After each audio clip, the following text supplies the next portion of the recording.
Nestled right outside of San Francisco is the winemaker's paradise of Napa Valley. And for the last 3 decades, this has been Pelosi country. Nancy and Paulie P have a fancy vineyard in town, and they run Napa, as you remember. That's where they were able to bury Paulie's DUI footage for months. Don't worry, we still got it.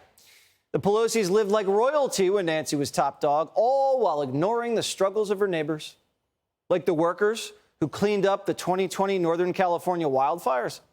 Flames raged for 23 straight days in California, burning 70,000 acres across Napa and Sonoma counties.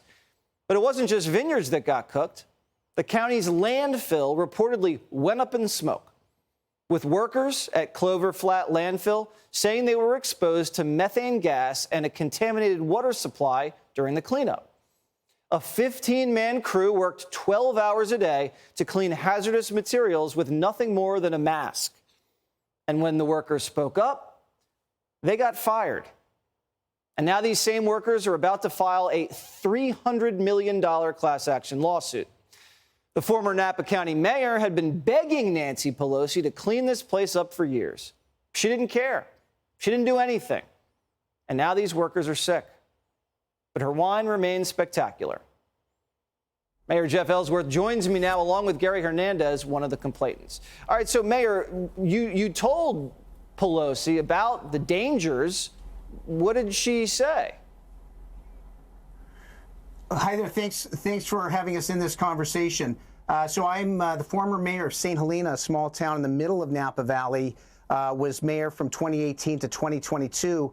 And I communicated many times to Congresswoman Pelosi's chief of staff on the West Coast about these problems, as well as trying to use any sort of channel I could to get to the higher level of electeds, many who have properties in the area, that we have a problem related to contamination, fire risk, and the impacts to these employees.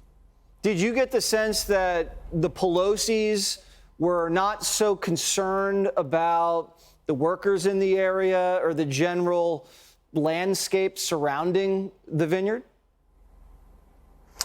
I feel like it's sort of a general culture of disconnect where we have, and you know, I want to put it out there, I'm a progressive Democrat, and that's been my agenda. But I believe that, you know, folks need to walk the walk if they talk the talk. And St. Helena, Napa County is sort of a backyard to San Francisco, and there's a political machine that operates. And I often feel that those who have chosen to move into the area of the Napa Valley, there's a disconnect between what's really happening and what they're doing. And so who gets left behind oftentimes are the workers and the middle class, and this spreads across the political spectrum. So it affects Democrats and Republicans. It affects people of wealth and people with lesser means, and it affects vulnerable communities. It sure does. Mr. Hernandez, describe the impact this has had on you and discrimination that you faced when you were working in the area near the Pelosi vineyard. Well, there's many examples, but one, for example, is so if a Latino breaks down en route, we cannot depend on any Caucasian males or drivers to come help us. We would have to rely on one another. But if it was a Caucasian that broke down, we all would have to go and help them out, as we would be directed by our supervisor that all hands have to be on board. I have another one of a Latino worker falling down from his truck, filing a workman's comp, and they still forcing him to come back to work, although he's under doctor's note that he has to be on light duty or be house arrested. You know, I just find that surprising because Napa County, the place where the Pelosi's vineyard is, would seem to be a progressive place that welcomed everybody of any color and were fair, and I don't know. It just doesn't sound like it doesn't sound like the brand that the Pelosi's have been projecting. I hope you guys get what you want, get what you deserve, and can get back to work and continue to provide for your families. It's a beautiful place in this country, and you guys do great work, both you and the mayor. May I May I jump in with just another significant example Sure. of the inequity towards the Latino workers? And many of these are American citizens, many are here with residency.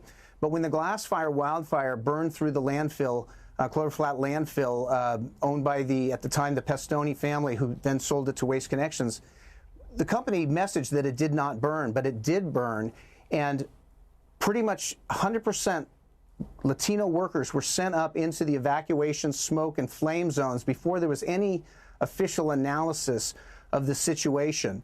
And so it's just an example of a disconnect where we talk about equality, and yet we have this working group who've helped build Napa Valley, and they're sent into the worst part of harm's way in the middle of a disaster when it should have been all hands on deck and proper analysis of the situation. Yeah, I expected more from the Pelosis and the liberal people of Napa Valley, and I hope you guys get what you're asking for. Thank you guys very much for joining us on Primetime. No worries. Thank you.